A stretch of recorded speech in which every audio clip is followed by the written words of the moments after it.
ఇక్కడ చూడండి, మన ముఖ్యమంత్రి గారు మంత్రుల పేషీల్లో మకాం వేసింది ఎవరు?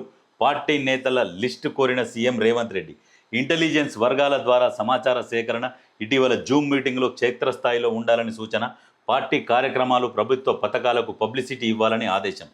పదవులు పైరవీలు అంటూ తిరిగితే చర్యలు తప్పవని హింట్. అయినా కూడా మారని నేతల తీరు, అలాంటి వారిపై తీవ్ర ఆగ్రహం. వాస్తవం ఇది ఇది ఇది కావాల్సింది. మంత్రుల పేషీల్లో మకాంలేసి లాబింగ్లు చేస్తుంటే ముఖ్యమంత్రి గారు సీరియస్ అయ్యారు. నిజంగా మీకు ఏం అవసరం? లాబింగ్ ఏంది? ఇప్పుడున్న ప్రభుత్వము ఒక చెట్టు అనుకోండి, చెట్టుకు నీళ్లు పోసి పాదులు తీసి చెట్టుని మనం కాపాడుకుంటే చెట్టు నుంచి వచ్చిన ఫలాలు తినొచ్చు. ప్రభుత్వము ఇంత కష్టపడుతున్నది, ప్రజలకు ఇన్ని పథకాలు ఇస్తున్నది, ఆ పథకాలని ప్రజల్లోకి చేరవేస్తున్నామా? ఇంకా ప్రజల్లోకి ఏం కావాలి, ప్రజలకు ఎందుకు రాలేదు, కొన్ని వీటి మీద దృష్టి పెట్టుర్రి. ఎంతసేపటికి మాకు ఈ పని కావాలి, ఆ పని లాబింగ్లు చేస్తారు కొంతమంది. నెలలో ఒక 5 రోజులు పెట్టుకోర్రి. పొద్దున్న నుంచి పొద్దున్న దాకా నెల మొత్తం ఇదే పని మీద ఉంటామంటే ఎవరు సహిస్తారు? ప్రజల కోసం పనిచేయండి అని చెప్తున్నాడు ముఖ్యమంత్రి రేవంత్ రెడ్డి గారు. ఆయన లక్ష్యం ఏంటంటే చరిత్రలో నిలిచిపోవాలి. ఆయన లక్ష్యానికి సహకరించండి. మీరు ఫస్ట్ ఆ ఇస్తున్న పథకాలు ఎంత కష్టమవుతున్నది, ఎంత ఇబ్బంది అవుతున్నది, ఎంత మైండ్కు పదును పెట్టవలసి వస్తున్నది అనేది ఆలోచన చేయరు. ఫస్ట్ పథకాలు ఇస్తేందుకు దాని మీద ఆలోచన చేసి మీరు ఇటువంటి పనులు చేయరు. లాబింగ్లు చేయకుండా ఇంకా చర్యలు తప్పవని చెప్పేసి, అటువంటి వాళ్ళ మీద చర్యలు తప్పవని చెప్పేసి క్లియర్గా చెప్పిండు. అటువంటి వాళ్ళు ఇప్పటికైనా మీ తీరు మార్చుకొని ప్రజాక్షేత్రంలో ప్రభుత్వ పథకాలు ప్రజల్లోకి తీసుకెళ్ళాలి. ఎట్లా తీసుకెళ్ళాలి, ఇదే ద్వారా తీసుకెళ్ళాలి అనేది ఒక విజన్ ఉండాలి మీకు. మా దగ్గర చాలా ఉంది. ఎట్లా చేస్తే ఎట్లా ప్రజలలోకి పోతాయి, ఏం చేయాలి, ఎట్లా తీసుకుపోవాలి, ఏ ప్రజలకు ఏం రాలేదు వాళ్ళకి నచ్చ చెప్పుకోవాలి. కొంతమంది పథకాలు అందక తిట్టుకుంటున్నారు. తిట్టుకుంటేలోకి ఎందుకు అందలేదు, ఏం లోపం ఉన్నది, ఆ లోపాలను సరిచేసి వాళ్ళకు ఆ పథకాలు అందేటట్టుగా చేస్తే మిమ్మల్ని ఎప్పటికి గుర్తుపెట్టుకుంటారు. మీకు తెలవకుంటే ఎవరైతే ఈ పేషీలలో తిరిగేటోళ్ళు మీకు ప్రభుత్వ పథకాలను ప్రజల్లోకి ఎట్లా తీసుకుపోవాలి అనేది తెలవకుంటే మమ్మల్ని అప్రోచ్ కాండి, మేము చూపిస్తాం ఎట్లా తీసుకుపోవాలి ప్రభుత్వ పథకాలని, లెక్కతో సహా, టైం టేబుల్తో సహా, ఏ రోజు ఏం చేయాలి, ఎట్లా చేస్తే ప్రభుత్వ పథకాలు ప్రజల్లోకి బలంగా పోతాయి అనేది మా దగ్గర ఉన్నది. మేము చూపిస్తాం. అక్కడ తిరిగితే ఏమొస్తుంది? కాపాడుకోవాలి, ప్రభుత్వాన్ని కాపాడుకోవాలి, ప్రజల్ని కాపాడుకోవాలి. కాపాడుకుంటే మళ్ళీ 3-4 టర్ములు అధికారం వస్తుంది. అధికారం వచ్చినాక ఎప్పుడైనా అధికారం ఉన్నది కదా అని అధికారాన్ని దుర్వినియోగం చేయొద్దు. కోడిని జాతప్పుడు కోడి గుడ్డు మాత్రమే తినాలి. గుడ్డు పెట్టిన రోజులు గుడ్డుతోనే తృప్తి పడాలి.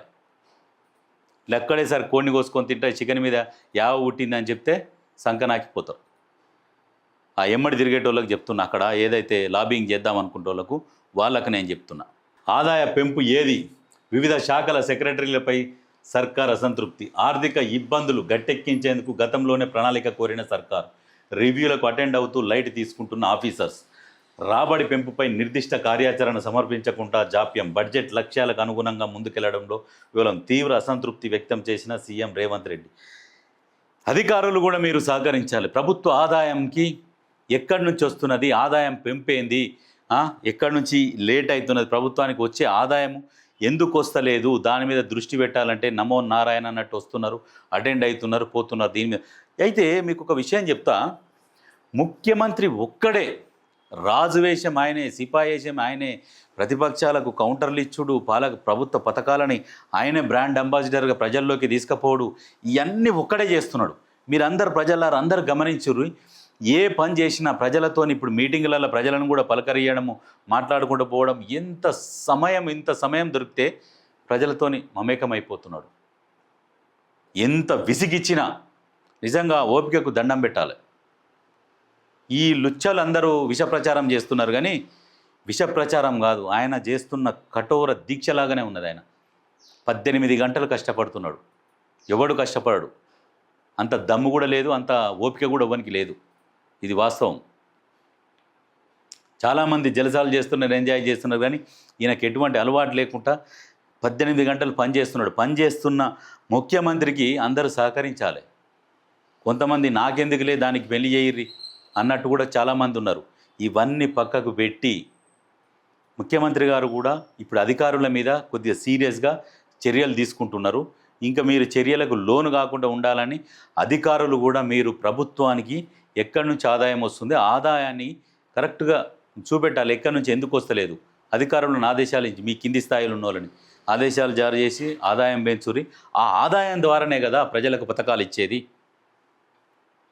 అప్పుల మీద ప్రభుత్వం నడపొద్దు అనే లక్ష్యంతో పనిచేస్తున్నాడు. అప్పుల మీద ప్రభుత్వం నడపాలి అని అనుకుంటే నడపొచ్చు. గత ప్రభుత్వం ఆయన నడిపిండు, మిగులు బడ్జెట్ మింగిండు, అప్పులు మింగిండు, అసలు మింగిండు, వచ్చినాయి అప్పులు అన్నీ మింగే పోయి ఫామ్ హౌస్లో పన్నాడు.